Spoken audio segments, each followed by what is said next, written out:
শেখ হাসিনার ভাষণের ঘোষণার পর বিক্ষুব্ধ ছাত্র জনতার বুলডোজার কর্মসূচির অংশ হিসেবে সারা দেশে আওয়ামী লীগের অফিস, নেতাদের বাড়ি ও স্থাপনা ভাঙচুর এখনো চলছে। ভাঙচুর করা হয়েছে বঙ্গবন্ধু মুরাল ও নাম ফলক। বিস্তারিত ডেস্ক রিপোর্টে। কিশোরগঞ্জের সাবেক রাষ্ট্রপতি আব্দুল হামিদের বাসা ও জেলা আওয়ামী লীগ কার্যালয়ে ভাঙচুরের পর অগ্নিসংযোগ করেছে বৈষম্য বিরোধী ছাত্র জনতা। সৈয়দ নজরুল ইসলাম সহ 4 নেতার নামে স্থাপিত মুরালটি এক্সকেভেটর দিয়ে গুঁড়িয়ে দেওয়া হয়।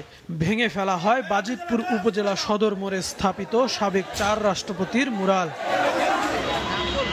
নারায়ণগঞ্জের চাষারায় আওয়ামী লীগের সাবেক সংসদ সদস্য শামীম ওসমানের দাদার বাড়ি বাইতুল আমানে হামলা ও ভাঙচুর করা হয়েছে। ডিসিএসপি অফিসের সামনে বঙ্গবন্ধুর মুরাল ও বঙ্গবন্ধু কর্নার ভাঙা হয়েছে। নারায়ণগঞ্জে এই ধরনের কোনো শেখ মুজিবের ছবি বা কোনো কিছু আমরা রাখবো না। আমরা চাই একটি ফ্যাসিবাদ মুক্ত নারায়ণগঞ্জ। রাজশাহী সিটি কর্পোরেশনের সাবেক মেয়র ও আওয়ামী লীগের প্রেসিডিয়াম সদস্য AHM খায়রুজ্জামানের উপশহর এলাকার বাড়ি ভাঙচুর করেছে ছাত্র জনতা। সে একটা বাংলাদেশের পলাতক প্রধানমন্ত্রী, সে বাংলাদেশে যত প্রকার অত্যাচার মানুষকে করেছে, সে কোন লজ্জায় আবার ছাত্র জনতার উদ্দেশ্যে ভাষণ দেয়। সে এখনো ষড়যন্ত্র করছে। সেই ষড়যন্ত্র প্রতিবাদে আমরা সাধারণ শিক্ষার্থীরা রাজশাহী কলেজে অবস্থান করছি। যশোরে বঙ্গবন্ধুর মুরাল ভাঙার চেষ্টা চলছে গতকাল বিকেল থেকে।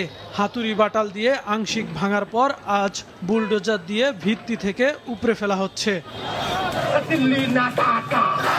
চাঁপাইনবাবগঞ্জে নবাবগঞ্জ সরকারি কলেজের সামনে থেকে বিক্ষোভ মিছিল নিয়ে শহর প্রদক্ষিণ শেষে অল্টন মোড়ে জেলা আওয়ামী লীগ কার্যালয় ভাঙচুর ও অগ্নিসংযোগ করে ছাত্র জনতা।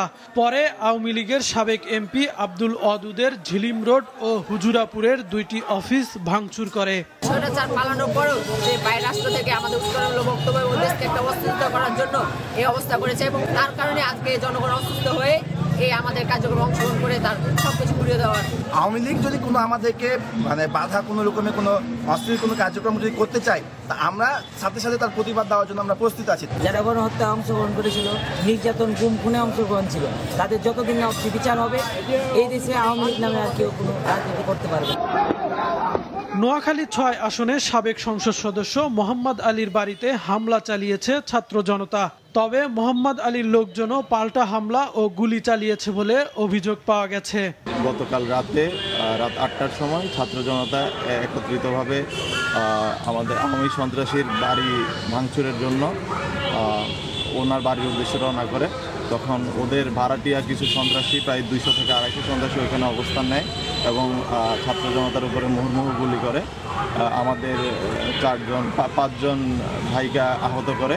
শান্তিপূর্ণ মিছিলে মোহাম্মদ আলীর পালিত সন্ত্রাসীরা গুলি নিয়ে, দেশি অস্ত্র নিয়ে সরাসরি আমাদের উপরে হামলা করে। এছাড়াও সিলেট, পাবনা, বগুড়া, ফেনী, কুড়িগ্রাম, ময়মনসিংহ, ভোলা, লক্ষ্মীপুর, ঠাকুরগাঁও, মানিকগঞ্জ সহ সারা দেশে আওয়ামী লীগের নেতাকর্মীর বাসভবন, বঙ্গবন্ধুর মুরাল ভাঙচুর ও অগ্নিসংযোগ করেছে ছাত্র জনতা। কাউসার আহমেদ, মাছরাঙ্গা নিউজ ডেস্ক।